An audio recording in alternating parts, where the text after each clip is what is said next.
Assalamualaikum warahmatullahi wabarakatuh.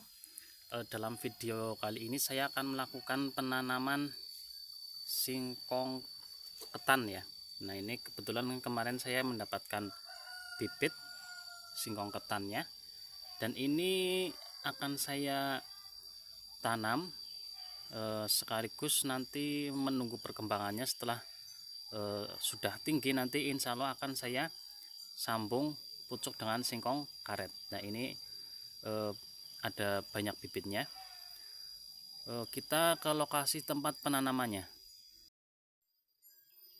Dan nanti kita akan tanam di sini. Di sini ini sudah ada tanaman bibit jalarnya. Nanti terpaksa ini akan saya cabut, walaupun ini belum ada isinya ya, soalnya kemarin nanam ini pas belum lama sih, jadi kemungkinan belum ada isinya. Nanti akan saya ganti dengan itu, tanaman singkong ketan ya. Nah, nanti ini akan saya gemburkan terlebih dahulu, dan bawahnya saya akan kasih pupuk kompos. Ini saya sudah membawa pupuk kompos. Nah, soalnya lahannya ini udah banyak yang saya tanamin itu yang singkong sambung ya, udah penuh. Nah, tinggal ini yang sebenarnya ini udah ada sih tanaman singkongnya, tapi ini karena belum maksimal, akhirnya saya robah saja, saya ganti yang baru dan lebih banyak tentunya. Oke, kita mulai aja. Oke, ini sudah saya bersihkan gulmanya, tinggal nanti saya gemburkan. Setelah itu saya masukkan itu pupuk komposnya. Kali ini saya lagi nggak pakai tripod, jadi saya prosesnya step by step saja ya. Nah, ini sudah selesai saya gemburkan. Oh, ini sengaja tengahnya saya bikin kayak gini, lubang. Nah, kayak gini ya, soalnya ini fungsinya mau saya taruh pupuk, jadi pupuknya saya akan taruh di tengah ini. Nah, ini pupuknya. Nah, pupuknya saya cukup pakai karung kecil ya. Nah, saya taruh di tengah ini. Kalau biasanya singkong itu kalau dipupuk itu hasilnya umbinya itu akan cepat besar. Jika dikasih pupuk kompos kayak gini, umbinya akan cepat besar. Makanya saya sengaja pakai pupuk, soalnya pas ada juga ya pupuknya. Nah, ini nanti setelah ini diratakan. Nah, ini jika sudah rata seperti ini tinggal ditimbun. Tanah yang di samping-sampingnya ini diurugin, ditimbun ya, buat nutupin pupuk komposnya ini. Soalnya kalau nggak ditimbun ini bahaya, soalnya ini di atas rumah ya. Nah, di atas rumah ini banyak ayam-ayam liar, jadi kalau misalnya nggak ditutup ini nanti dicakar-cakar ayam ya. Maaf, saya ralat, bukan ayam liar ya, tapi ayam yang diliarkan, ayam yang sengaja diumbar oleh pemiliknya, sehingga nanti bisa merusak tanaman kita gitu ya. Nah, ini tanahnya sudah menutupi pupuk komposnya ya, jadi pupuk tanahnya ditutupin ke komposnya. Setelah jadi seperti ini, pupuknya udah ditutup, tinggal kita masukin bibitnya.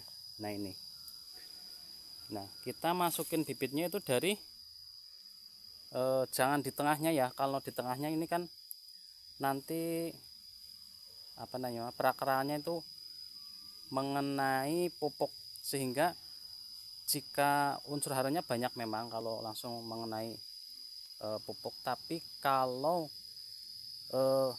kadar tanahnya sedikit itu juga enggak namanya enggak bagus itu ya hasil singkongnya. Maka saya naruh bibitnya itu di pinggiran kayak gini. Nah, di pinggiran kayak gini. Ini semuanya ya. Jangan sampai terbalik. Mata tunasnya yang di atas. Nah, kayak gini. Jadi jangan yang nanamnya kayak gini ya. Di atas kayak gini. Kalau nanamnya kayak gini, ini walaupun hidup itu singkongnya itu nggak bakal maksimal ya. Jelek nanti hasilnya. Kayak gini ya. Seperti ini. Ini dijejer-jejerin, muter nanti. Nah, ini nanti kalau sudah besar, tumbuh tinggi, ya kurang lebih nggak segini banget sih, soalnya ini di jalan ya. Kalau udah tinggi nanti ya kurang lebih segini. Nah, kurang lebih segini. Kalau ini batangnya udah besar, nanti kita akan sambung sisip dengan singkong karet. Nah, seperti itu ya. Oke, saya selesaikan dulu itu, saya tancep-tancepin dulu. Nanti kalau sudah saya tancep-tancepin, saya video ulang. Nah, ini sudah saya tancepin semua ya. Ini sebenarnya jaraknya ini terlalu terlalu berdekatan ya, karena saya lahannya cuma sedikit, tapi batangnya saya punya banyak, jadinya daripada tidak termanfaatkan dibuang secara cuma-cuma, jadi saya paksakan kayak gini, tanamnya seperti ini. Dan baiknya juga saya tadi sudah bilang di awal, di tengahnya itu sebenarnya lebih baiknya itu nggak usah ditanam ya, lebih baik ditanam di sekeliling yang samping-sampingnya saja. Tapi kembali lagi karena batangnya ini daripada terbuang secara cuma-cuma, nggak dimanfaatkan, akhirnya saya tanam di tengahnya ya.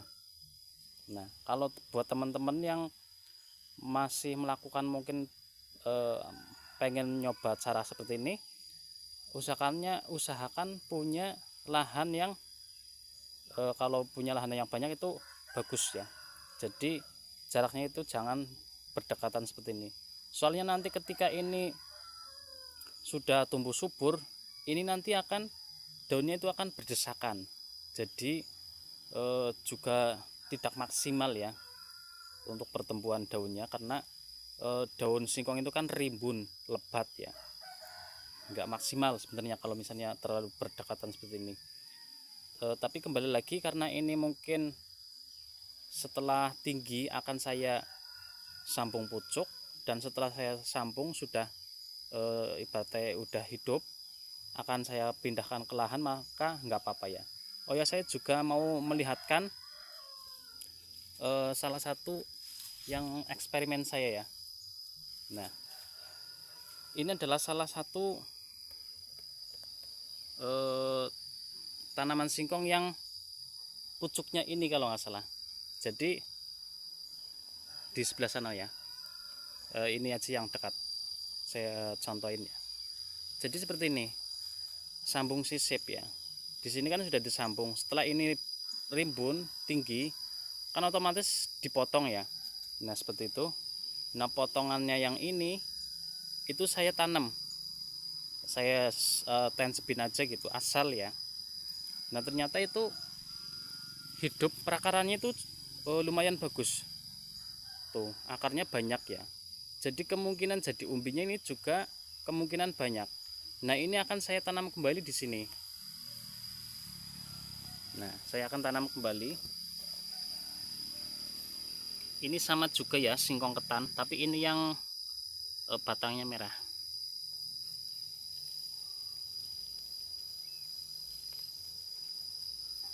Nah, cukup kayak gitu ya. Jadi saya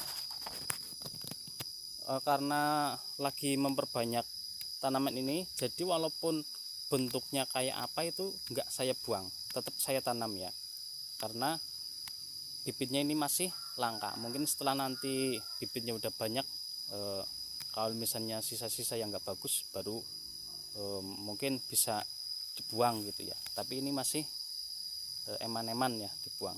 Nah seperti ini bentuknya, seperti ini ya. Nah, mudah-mudahan berkembang. Insya Allah saya akan memvideokan hasilnya nanti ya. Oh ya, sebaiknya kalau ini kan tanamannya berdekatan seperti ini, jadi nanti proses pemupukannya itu juga harus rotasinya itu harus namanya apa, pupuknya itu banyak, tapi enggak sampai overdosis ya, maksudnya rollingnya mungkin sering, jangka pemupukannya itu sering ya, biar perakarannya itu enggak tetap makan semua ya. Soalnya kalau misalnya kayak gini kan perakarannya akan berebut makanan, jadi nanti mungkin ada yang terintimidasi sehingga ada yang lebat banget, ada yang mungkin kerdil ya. Begitu juga proses mataharinya juga, kalau misalnya nanti ada yang rimbun banget, kita akan pruning daunnya ya. Oke, sekian yang bisa saya videokan, mudah-mudahan ini nanti bisa next berlanjut videonya. Jangan lupa subscribe dan nyalakan lonceng biar ketika nanti saya update ini lagi, teman-teman dapat notifikasinya. Sekian dari saya, wassalamualaikum warahmatullahi wabarakatuh.